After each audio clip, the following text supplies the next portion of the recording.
You all know the story of Hansel and Gretel, right? Hopefully you've heard it. If not, it's okay. I mean, hey, we all can't be German children growing up in the 1800s, am I right? So the story of Hansel and Gretel goes something like this. Hansel and Gretel are siblings who were abandoned by their father and their stepmother because they were too poor to feed them. After wandering around the forest, exhausted and starving, they discovered a house made of bread, cake, and sugar. Obviously, they break off pieces of the house and start eating them, which of course is a totally normal thing to do.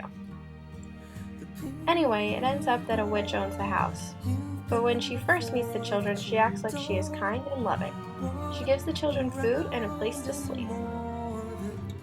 But then she tries to eat Hansel, and Gretel ends up killing the witch. She locks her in an oven and she is burned alive. Hansel and Gretel eventually find their way back to their house and their father, but they find out their stepmother has died. It's fine though, because she was evil, so no one is too upset about it. It ends up that the witch had all these jewels, so because they brought the jewels back with them / stole them, they weren't poor anymore, and now all their troubles were over and they lived together in utmost joy. Or something like that. See, aw, how cute. Negligent father and abandoned children are reunited. It just warms my heart.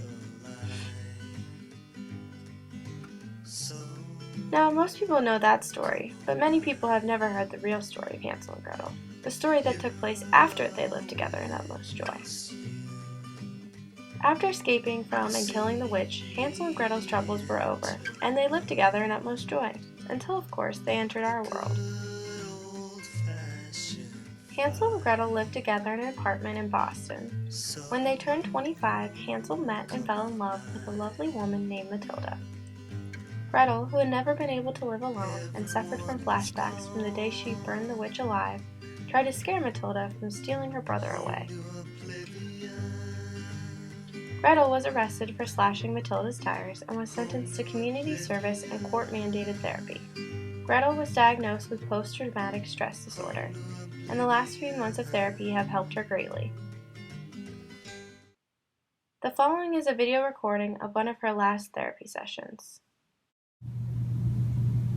Is that why I moved out? I didn't know you had. Well, I did. You want to talk about it? No. Gretel, I don't know a lot, but you see all this stuff, this file? It's not your fault. Yeah, I know that. Look at me. It's not your fault. Yeah, I know. It's not your fault. Yeah, I know. No, you don't. It's not your fault. Yeah, I know. It's not your fault. Right. It's not your fault. It's not your fault. Don't mess with me. It's not your fault. Don't mess with It's not me. your fault. Not you. It's not your fault. I know. It's not your fault. It's not your fault. It's not your fault. I'm sorry. Sorry. I wish I could tell you that after Gretel was treated for her PTSD, that her and Hansel's troubles were over, and they lived together in utmost joy. But this is not a fairy tale. This is real life. Oh, sorry. Oops. Fault. It's not your fault. Wait, could you stop it? Action. It's not your fault. It's like Scene. that. It's not your fault. Not you. I'm sorry. It was so good!